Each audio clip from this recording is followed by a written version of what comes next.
dear friends and professionalists, I am Udar Singh, advocate speaking. So ನೀವೆಲ್ಲರೂ ಸಹ ನನ್ನ ಚಾನಲನ್ನು ನೋಡ್ತಾ ಇದ್ದೀರಿ ಅಂತ ನಾನು ಅಂದ್ಕೊಂಡಿದ್ದೀನಿ. ಶೇರ್ ಮಾಡಿ, ಲೈಕ್ ಮಾಡಿ ಮತ್ತು ದಯವಿಟ್ಟು ನನ್ನ ಚಾನಲ್ಗೆ ಸಬ್ಸ್ಕ್ರೈಬ್ ಆಗೋದನ್ನು ಮರಿಬೇಡಿ ಅಂತ ಹೇಳ್ತಾ ಇವತ್ತು ನಾನು ಇನ್ನೊಂದು ವಿಷಯವನ್ನು ತೆಗೆದುಕೊಂಡು ನಾನು ನಿಮ್ಮ ಮುಂದೆ ಬಂದಿದ್ದೀನಿ. ನಾನು ಇವತ್ತು ಆಯ್ಕೆ ಮಾಡಿಕೊಂಡಿರ್ತಕ್ಕಂಥ ವಿಷಯ CRPC 1973 ಅಡಿಯಲ್ಲಿ ಅಪೀಲು, ರಿವಿಷನ್ನು ಮತ್ತು ರಿವ್ಯೂ ಈ ವಿಷಯಗಳ ಬಗ್ಗೆ ಒಂದಿಷ್ಟು ಈ ವಿಡಿಯೋ ಮೂಲಕ ವಿವರಣೆಯನ್ನು ಕೊಡಲಿಕ್ಕೆ ಇಷ್ಟಪಡ್ತೀನಿ.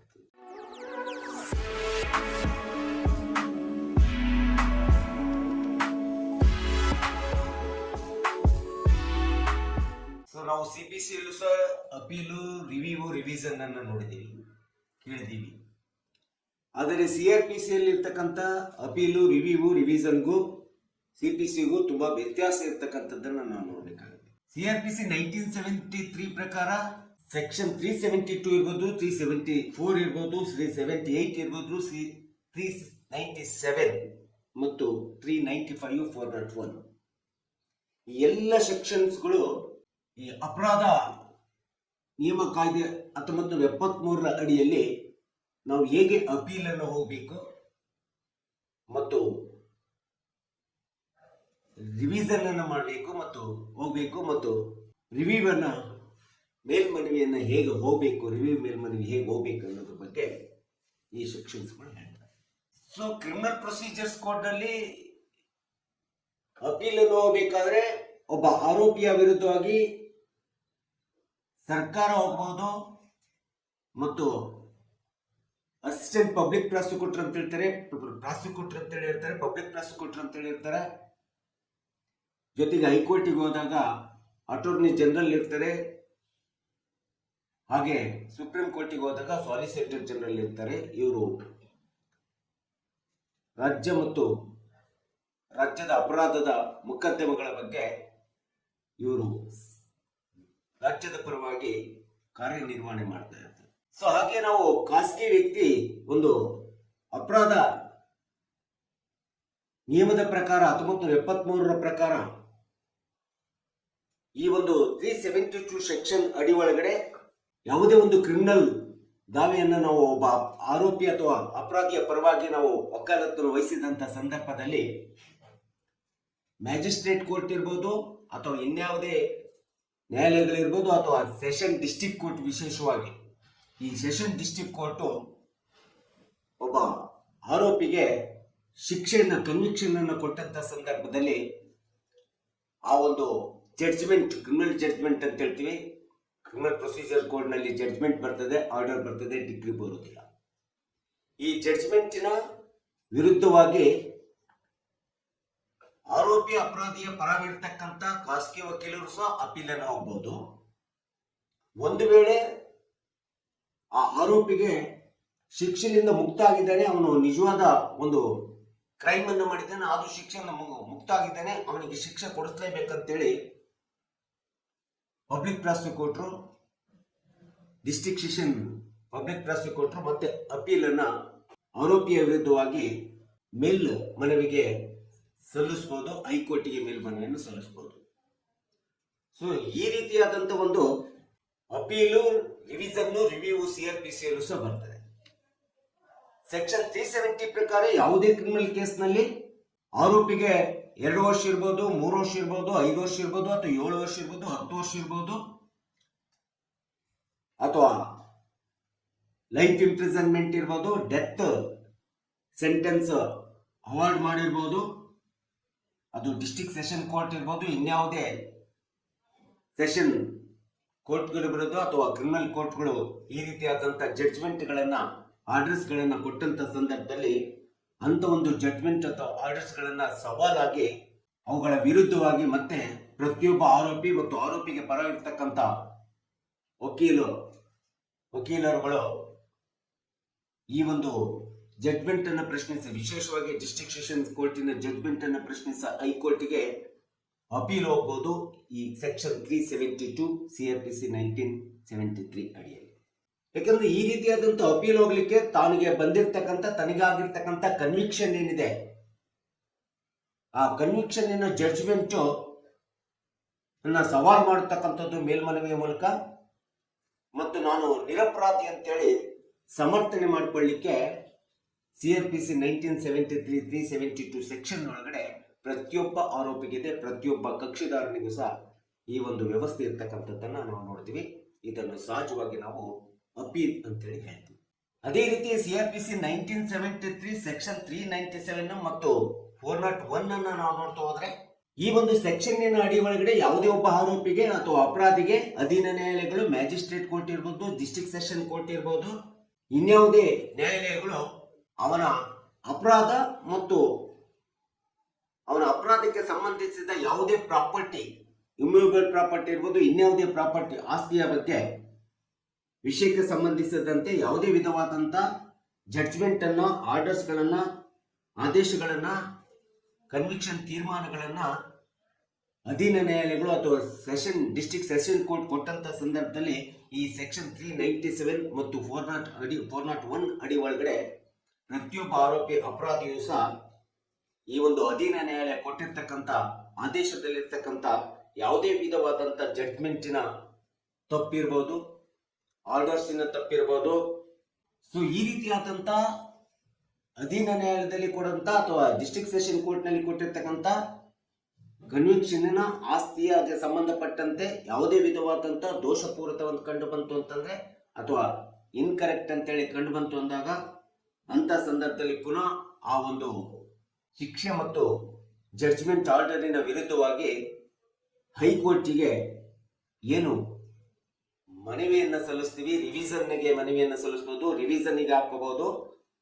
397 ಮತ್ತು 401 ಸೆಕ್ಷನ್ ಪ್ರಕಾರ ಈ ಅಧೀನ ನ್ಯಾಯಾಲಯ ಕೊಟ್ಟಿರ್ತಕ್ಕಂಥ ಜಡ್ಜ್ಮೆಂಟ್ ಮತ್ತು ಆರ್ಡರ್ ಅನ್ನ ಕರೆಕ್ಷನ್ ಮಾಡಿಸಬಹುದು ಅಥವಾ ಪುನರ್ ವಿಚಾರಣೆ ಮಾಡಿಸ್ತಕ್ಕಂಥದ್ದು, ಪುನಃ ಅದನ್ನೇ ರಿವಿಷನ್ ಮಾಡಿ ಇನ್ನೊಮ್ಮೆ ವಿಚಾರಣೆ ಮಾಡಿ ನೋಡತಕ್ಕಂಥದ್ದು.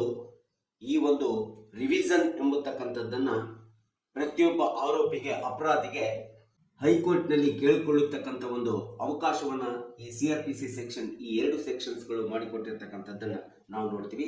ಸೊ ಇದನ್ನು ಸಹಜವಾಗಿ ನಾವು ಸಿವಿಲ್ ಪ್ರೊಸೀಜರ್ ಕೋಡ್ ನಲ್ಲಿ ಇರ್ತಕ್ಕಂಥ ರಿವಿಷನ್ ಅಂತೇಳಿ ನಾವು ಕರಿತೀವಿ. ಸೊ ಇನ್ನು ಮೂರನೇದು ಅಂತಂದ್ರೆ ರಿವ್ಯೂ ಅಂತೇಳಿ ಹೇಳ್ಬೋದು.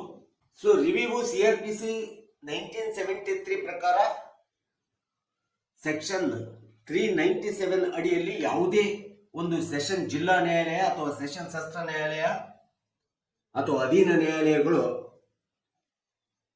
ತಮ್ಮ ಪ್ರೊಸೀಡಿಂಗ್ಸ್ ನಲ್ಲಿ, ಒರಿಜಿನಲ್ ಕೇಸಿನ ಪ್ರೊಸೀಡಿಂಗ್ಸ್ ಒಳಗಡೆ ಆರೋಪಿ ಅಥವಾ ಅಪರಾಧಿಯ ವಿರುದ್ಧವಾಗಿ ಯಾವುದೇ ವಿಧವಾದಂತ ಜಡ್ಜ್ಮೆಂಟ್ ಗಳನ್ನ, ಕನ್ವಿಕ್ಷನ್ಸ್ ಗಳನ್ನ, ಆರ್ಡರ್ಸ್ ಗಳನ್ನ ಮಾಡಿದಂತ ಸಂದರ್ಭದಲ್ಲಿ, ತೀರ್ಮಾನಿಸಲ್ಪಟ್ಟಂತ ಸಂದರ್ಭದಲ್ಲಿ ಅಂತ ಒಂದು ಆರ್ಡರ್ಸ್ ಅಥವಾ ಜಡ್ಜ್ಮೆಂಟ್ಸ್ ಗಳಲ್ಲಿ ಏನಾದ್ರೂ ಮಿಸ್ಯೂಸ್ ಆಗಿದೆ, ಪ್ರೊಸೀಡಿಂಗ್ಸ್ ನಲ್ಲಿ ಮಿಸ್ಯೂಸ್ ಆಗಿದೆ ಅಥವಾ ಆ ಒಂದು ಆರ್ಡರ್ ಅಥವಾ ಜಡ್ಜ್ಮೆಂಟ್ ಒಳಗಡೆ ಮೂಲಭೂತವಾದಂತ ಪ್ರೊಸೆಸ್ ನಲ್ಲಿ, ಪ್ರೊಸೀಡಿಂಗ್ಸ್ ಗಳಲ್ಲಿ ಮಿಸ್ಯೂಸ್ ಮಾಡಿದೆ, ಮೂಲ ದಾವೆಯಲ್ಲಿ ಅಥವಾ ಮೂಲ ಒಂದು ಕ್ರಿಮಿನಲ್ ವ್ಯಾಜ್ಯದಲ್ಲಿ ಈ ರೀತಿ ಆಗಿದೆ ಅಂತ ಹೇಳಿ ಕಂಡು ಬಂದಂತ ಸಂದರ್ಭದಲ್ಲಿ ಪ್ರತಿಯೊಬ್ಬ ಆರೋಪಿ, ಪ್ರತಿಯೊಬ್ಬ ಅಪರಾಧಿಯು ಸಹ ಇಂಥ ಒಂದು ದೋಷಪೂರಿತವಾದಂತ ಜಡ್ಜ್ಮೆಂಟ್ ಅಥವಾ ಆರ್ಡರ್ ಅಥವಾ ಪ್ರೊಸೀಡಿಂಗ್ಸ್ ಇನ್ಕರೆಕ್ಷನ್ಸ್ ಇರ್ಬೋದು ಅಥವಾ ಮಿಸ್ಯೂಸ್ ಆಫ್ ದ ಪ್ರೊಸೀಡಿಂಗ್ಸ್ ಇರ್ಬೋದು, ಇವುಗಳನ್ನ ಅಗೇನ್ ರಿವ್ಯೂ ಮಾಡಿ, ಪುನರ್ ಪರಿಶೀಲನೆ ಮಾಡಿ, ಜುಡಿಷಿಯಲ್ ರಿವ್ಯೂ ಅಂತೇಳಿ ಹೇಳ್ತೀವಿ. ಈ ಒಂದು ರಿವ್ಯೂ ಮಾಡಿ ಅಥವಾ ಜುಡಿಷಿಯಲ್ ರಿವ್ಯೂವನ್ನ ಮಾಡಿ ಪುನರ್ ಪರಿಶೀಲನೆ ಮಾಡಿ ಅಂತೇಳಿ ಹೈಕೋರ್ಟಿಗೆ ಕೇಳಿಕೊಳ್ಳತಕ್ಕಂಥದ್ದನ್ನ ನಾವು ಜುಡಿಷಿಯಲ್ ರಿವ್ಯೂ ಅಂತ ಹೇಳ್ತೀವಿ ಅಥವಾ ರಿವ್ಯೂ ಅಂತೇಳಿ ನಾವು ಹೇಳ್ತೀವಿ. ಸೊ ಈ ರೀತಿ ರಿವ್ಯೂವಿಗೆ, ಪುನರ್ ಪರಿಶೀಲನೆಗೆ ಯಾವ ನ್ಯಾಯಾಲಯದ ತೀರ್ಮಾನ ಮಾಡಿದೆ ಆ ನ್ಯಾಯಾಲಯದಲ್ಲೂ ಕೇಳ್ಬೋದು ಅಥವಾ ಹೈಕೋರ್ಟಿಗೆ ಹೋಗಿ ಸಹ ಕೇಳಿಕೊಳ್ಳತಕ್ಕಂಥ ಒಂದು ಅವಕಾಶ CRPC ಸೆಕ್ಷನ್ 397 ಅಡಿಯಲ್ಲಿ ಇರ್ತಕ್ಕಂಥದ್ದನ್ನ ನಾವು ನೋಡ್ತೀವಿ. ಸೊ ರಿವ್ಯೂ, ಜುಡಿಷಿಯಲ್ ರಿವ್ಯೂ ಬಂದ್ರೆ ರೀ ಅಪ್ರಿಸಿಯೇಷನ್ ಆಫ್ ದ ಫ್ಯಾಕ್ಟ್ಸ್ ಅಂತೇಳಿ ನಾವು ಕರಿತೀವಿ ಅಥವಾ ಕರೆಕ್ಟ್ನೆಸ್ ಆಫ್ ಜುಡಿಷಿಯಲ್ ಎರರ್ಸ್ ಅಂತೇಳಿ ಸಹ ನಾವು ಹೇಳ್ಬೋದು. ನ್ಯಾಯಾಂಗದಲ್ಲಿ ಆಗಿರ್ತಕ್ಕಂಥ ತಪ್ಪುಗಳನ್ನ ಪುನರ್ ಪರಿಶೀಲನೆ ಮಾಡಿ ಸರಿಪಡಿಸತಕ್ಕಂಥದ್ದು, ವಾಸ್ತವಾಂಶ ಏನಿದೆ ಮೊಕದ್ದಮೆಗಳಿಗೆ ಎಂಬತಕ್ಕಂಥದ್ದನ್ನು ರೀ ಅಪ್ರಿಸಿಯೇಷನ್ ಮಾಡತಕ್ಕಂಥದ್ದೇನಿದೆ ಇದು ಜುಡಿಷಿಯಲ್ ರಿವ್ಯೂನಲ್ಲಿ ಬರ್ತದೆ. ಅದು ಎಸ್ಪೆಷಲಿ ಮೂಲ ದಾವೆಯ ಪ್ರೊಸೀಡಿಂಗ್ಸ್ ನಲ್ಲಿ ಬರ್ತಕ್ಕಂಥದ್ದು, ಆದರೆ ಅರ್ಜಿಕ್ಯೂಷನ್ ಅಂತ ಫ್ರೆಶ್ ದಾವೆಗಳಲ್ಲಿ ಬರುವುದಿಲ್ಲ. ಸೊ ಈ ರೀತಿಯಾದಂತ ಒಂದು ಅಪೀಲು, ರಿವಿಷನ್ನು, ರಿವ್ಯೂ ಎಂಬತಕ್ಕಂಥ 3 ಪದಗಳು ಸಹ CRPC 1973 ಅಡಿ ಒಳಗಡೆ ಸೆಕ್ಷನ್ 372 ಇರ್ಬೋದು, 374 ಇರ್ಬೋದು, 375 ಇರ್ಬೋದು, 378 ಇರ್ಬೋದು, 397 ಇರ್ಬೋದು, 401 ಇರ್ಬೋದು. ಎಲ್ಲ ಸೆಕ್ಷನ್ಸ್ಗಳ ಪ್ರಕಾರ ಈ ಮೂರು ವಿಧವಾದಂಥ ಕ್ರಿಮಿನಲ್ ಮೊಕದ್ದಮೆಗಳಲ್ಲಿ ಪ್ರತಿಯೊಬ್ಬ ಕಕ್ಷಿದಾರರಿಗೆ, ಸಾರ್ವಜನಿಕರಿಗೆ ಮತ್ತು ಪಬ್ಲಿಕ್ ಪ್ರಾಸಿಕ್ಯೂಟರ್ಗೆ, ಅಸಿಸ್ಟೆಂಟ್ ಪಬ್ಲಿಕ್ ಪ್ರಾಸಿಕ್ಯೂಟರ್ ಇರ್ಬೋದು, ಪಬ್ಲಿಕ್ ಪ್ರಾಸಿಕ್ಯೂಟರ್ ಇರ್ಬೋದು, ಸೊ ಹೈಕೋರ್ಟ್ನಲ್ಲಿ ಬರ್ತಕ್ಕಂಥ ಅಟಾರ್ನಿ ಜನರಲ್ಗಳಿರ್ಬೋದು, ಸಾಲಿಸಿಟರ್ ಜನರಲ್ಸ್ಗಳಿರ್ಬೋದು, ಸುಪ್ರೀಂ ಕೋರ್ಟ್ನಲ್ಲಿ ಈ ರೀತಿಯಾದಂಥ ಒಂದು ಮನವಿಗಳ ಮೂಲಕ ತಮ್ಮದೇ ಆದಂಥ ಶಿಕ್ಷೆಯನ್ನು ಮೇಲ್ಮನವಿಯ ನ್ಯಾಯಾಲಯಗಳು ಅವುಗಳನ್ನು ಎತ್ತಿ ಇಡಬಹುದು ಅಥವಾ ಅವುಗಳಿಂದ ಶಿಕ್ಷೆಯಿಂದ ಮುಕ್ತರನ್ನಾಗಿ ಮಾಡುವಂಥ ಒಂದು ರಕ್ಷಣಾತ್ಮಕವಾದಂಥ ಕಾನೂನುಬದ್ಧವಾದಂಥ ಪರಿಹಾರಗಳು ಈ ಒಂದು ಅಪೀಲ್ನಲ್ಲಿ, ರಿವಿಷನ್ನಲ್ಲಿ ಮತ್ತು ರಿವ್ಯೂನಲ್ಲಿ ಪ್ರತಿಯೊಬ್ಬ ಆರೋಪಿಗೆ, ಅಪರಾಧಿಗೆ, ಕಕ್ಷಿದಾರರಿಗೆ, ಸಾರ್ವಜನಿಕರಿಗೆ ಈ CRPC 1973 ಅಡಿಯಲ್ಲಿ ಎಲ್ಲ ಸೆಕ್ಷನ್ಸ್ಗಳಲ್ಲಿ ಪಡ್ಕೊಳ್ಳಿಕ್ಕೆ ಒಂದು ಮುಕ್ತ ಅವಕಾಶ ಇರ್ತಕ್ಕಂಥದ್ದನ್ನು ನಾವು ನೋಡ್ತೀವಿ. ಯಾವುದೇ ಡಕಾಯಿತಿ ಇರ್ಬೋದು ಅಥವಾ ಮರ್ಡರ್ ಕೇಸ್ ಇರ್ಬೋದು ಅಥವಾ ಇನ್ಯಾವುದೇ ಕೇಸ್ಗಳಲ್ಲಿ ಸಹಜವಾಗಿ ನಾವು ಡೆತ್ ಸೆಂಟೆನ್ಸನ್ನು, ಲೈಫ್ ಇಂಪ್ರಿಸನ್ ಸೆಂಟೆನ್ಸನ್ನು ಜಿಲ್ಲಾ ಸೆಷನ್ ನ್ಯಾಯಾಲಯ ಕೊಡ್ಬೋದು ಅಥವಾ ಯಾವುದೇ ಅಧೀನ ನ್ಯಾಯಾಲಯಗಳು ಕೊಡ್ಬೋದು. ಕೆಲವೊಂದು ಸಂದರ್ಭದಲ್ಲಿ ಹೈಕೋರ್ಟ್ ಕೂಡ ಇಂಥ ಒಂದು ಶಿಕ್ಷೆಗಳನ್ನು, ಡೆತ್ ಸೆಂಟೆನ್ಸನ್ನು ಅವಾರ್ಡ್ ಮಾಡ್ತದೆ. ಸೊ ಈ ಒಂದು ಸಂದರ್ಭಗಳಲ್ಲಿ ಅಂತಿಮವಾಗಿ CRPC 1973 ಅಡಿ ಒಳಗಡೆ ಅಂತಿಮವಾದಂಥ ಅಪೀಲನ್ನು ನಾವು ಸುಪ್ರೀಂ ಕೋರ್ಟಿಗೆ ಹೋಗ್ತೀವಿ. ಆ ಸುಪ್ರೀಂ ಕೋರ್ಟಿಗೆ ಹೋದಾಗ ಸುಪ್ರೀಂ ಕೋರ್ಟು ಸಹ ಅಧೀನ ನ್ಯಾಯಾಲಯಗಳು ಹೇಳಿದ ಹಾಗೆ ಡೆತ್ ಸೆಂಟೆನ್ಸನ್ನು ಎತ್ತಿ ಹಿಡಿತದೆ. ಸೊ ಆ ರೀತಿಯಾದಂಥ ಡೆತ್ ಸೆಂಟೆನ್ಸ್, ಕನ್ವಿಕ್ಷನ್ ಎತ್ತಿ ಹಿಡಿದಂಥ ಸಂದರ್ಭದಲ್ಲಿ ಸುಪ್ರೀಂ ಕೋರ್ಟ್ನಲ್ಲಿ ನಾವು ಅಪರಾಧಿಗಳು, ಆರೋಪಿಗಳು ಸೋಲನ್ನು ಕಂಡುಕೊಳ್ತಾರೆ, ಗಲ್ಲು ಶಿಕ್ಷೆ ಕೊಡುವಂಥ ಸಂದರ್ಭ ಬರ್ತದೆ. ಅಂಥ ಒಂದು ಗಲ್ಲು ಶಿಕ್ಷೆಯನ್ನು ಕಡಿಮೆ ಮಾಡಬೇಕು ಅಥವಾ ಇನ್ಯಾವುದೇ ಬೇರೆ ಪರಿಹಾರಯುತವಾದಂಥ ಶಿಕ್ಷೆಯನ್ನು ಕೊಡಬೇಕೆಂಬ ಸಂದರ್ಭದಲ್ಲಿ ಸುಪ್ರೀಂ ಕೋರ್ಟಿನ ಜಡ್ಜ್ಮೆಂಟಿಗೆ ವಿರುದ್ಧವಾಗಿ ಯಾವುದೇ ಕೋರ್ಟ್ನಲ್ಲಿ ಹೋಗ್ಲಿಕ್ಕೆ, ಅಪೀಲ್ ಹೋಗ್ಲಿಕ್ಕೆ ಬರೋದಿಲ್ಲ. ಆದರೆ CRPC 1973 ಅಡಿ ಒಳಗಡೆ ಒಂದು ಅವಕಾಶವನ್ನು ಕೊಟ್ಟಿದ್ದಾರೆ. ಅದು ಈ ದೇಶದ ಪ್ರಥಮ ಪ್ರಜೆ ರಾಷ್ಟ್ರಪತಿ, ರಾಷ್ಟ್ರಾಧ್ಯಕ್ಷನಿಗೆ ಜುಡಿಷಿಯಲ್ ಪೆರಡಾನ್ ಅಪೀಲನ್ನು ಹಾಕೋಬಹುದು. ನ್ಯಾಯಾಂಗೀಯ ಕ್ಷಮಾದಾನ ಅರ್ಜಿಯನ್ನು ರಾಷ್ಟ್ರಪತಿಗೆ ಹಾಕಿಕೊಂಡಂಥ ಸಂದರ್ಭದಲ್ಲಿ ರಾಷ್ಟ್ರಪತಿಯವರು ಸರ್ವೋಚ್ಚ ನ್ಯಾಯಾಲಯದ ಒಂದು ನ್ಯಾಯ ನಿರ್ಣಯದ ಮೊಕದ್ದಮೆಯನ್ನು ಸಂಪೂರ್ಣವಾಗಿ ಪರಿಶೀಲನೆ ಮಾಡಿ, ವಿಶ್ಲೇಷಣೆ ಮಾಡಿ ಅಂತಿಮವಾಗಿ ಪ್ರತಿಯೊಬ್ಬ ಅಪರಾಧಿಗೆ ಒಂದು ಡೆತ್ ಸೆಂಟೆನ್ಸ್ ಕೊಟ್ಟಿರ್ತಕ್ಕಂಥದ್ದನ್ನು ಲೈಫ್ ಇಂಪ್ರಿಸನ್ಮೆಂಟ್ ಆಗಿ ಪರಿವರ್ತನೆ ಮಾಡ್ಬೋದು.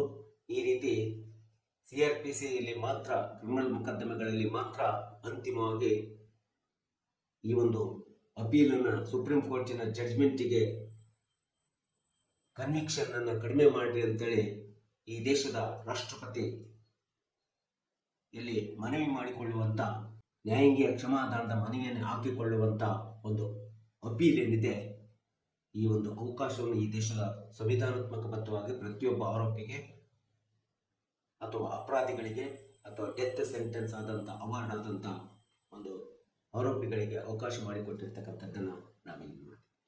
ಸೊ ಈ ರೀತಿ CPC ಮತ್ತು CRPC ಈ ಎರಡರಲ್ಲೂ ಸಹ ಅಪೀಲು, ರಿವಿಷನ್ನು, ರಿವ್ಯೂ ಎಂಬ ಪದಗಳು ಬರ್ತವೆ. ಆದರೆ ಈ ಎರಡೂ CPCಯಲ್ಲಿ ಬೇರೆ ವಿವರಣೆ, ವಿಶ್ಲೇಷಣೆಯನ್ನು ನೋಡ್ತೀವಿ. CRPC ಒಳಗಡೆ ಒಂದು ಬೇರೆ ವಿಧವಾದಂಥ ವಿವರಣೆ, ವಿಶ್ಲೇಷಣೆಯನ್ನು ನಾವು ಅಪೀಲ್ನಲ್ಲಿ, ರಿವಿಷನ್ನಲ್ಲಿ, ರಿವ್ಯೂಗಳಲ್ಲಿ ನೋಡ್ತಕ್ಕಂಥದ್ದನ್ನು ನಾವು ತಿಳ್ಕೋಬೇಕಾಗುತ್ತೆ. ಸೊ ಈ ರೀತಿಯಾದಂಥ ಒಂದು CRPC 1973 ಅಡಿ ಒಳಗಡೆ ಯಾವ ರೀತಿ ಅಪೀಲು, ರಿವ್ಯೂ, ರಿವಿಷನನ್ನು ನಮಗೆ ಹೇಳ್ತಿದೆ ಎಂಬತಕ್ಕಂಥದ್ದು ಕಕ್ಷಿದಾರರು, ಸಾರ್ವಜನಿಕರು, ಆರೋಪಿಗಳು, ಅಪರಾಧಿಗಳು ಮತ್ತು ನಾವೆಲ್ಲರೂ ಸಹ ತಿಳ್ಕೋಬೇಕೆಂಬತಕ್ಕಂಥ ಹಿನ್ನೆಲೆಯನ್ನು ಇಟ್ಕೊಂಡು ಈ ಒಂದು ವಿಡಿಯೋವನ್ನು ನಾನು ಹೇಳಿದ್ದೀನಿ. ನನ್ನ ವಿಡಿಯೋ ಇಷ್ಟ ಆಗಿದ್ದರೆ ದಯವಿಟ್ಟು ಶೇರ್ ಮಾಡಿ, ಲೈಕ್ ಮಾಡಿ ಮತ್ತು ನನ್ನ ವಿಡಿಯೋಗೆ ಸಬ್ಸ್ಕ್ರೈಬ್ ಆಗೋದನ್ನು ಮರಿಬೇಡಿ ಅಂತ ಹೇಳ್ತಾ ಇವತ್ತಿನ ವಿಡಿಯೋಕ್ಕೆ ವಿರಾಮವನ್ನು ಹೇಳ್ತೀನಿ. ಇನ್ನೊಂದು ವಿಷಯವನ್ನು ತೆಗೆದುಕೊಂಡು ನಿಮ್ಮ ಮುಂದೆ ಬರ್ತೀನಿ.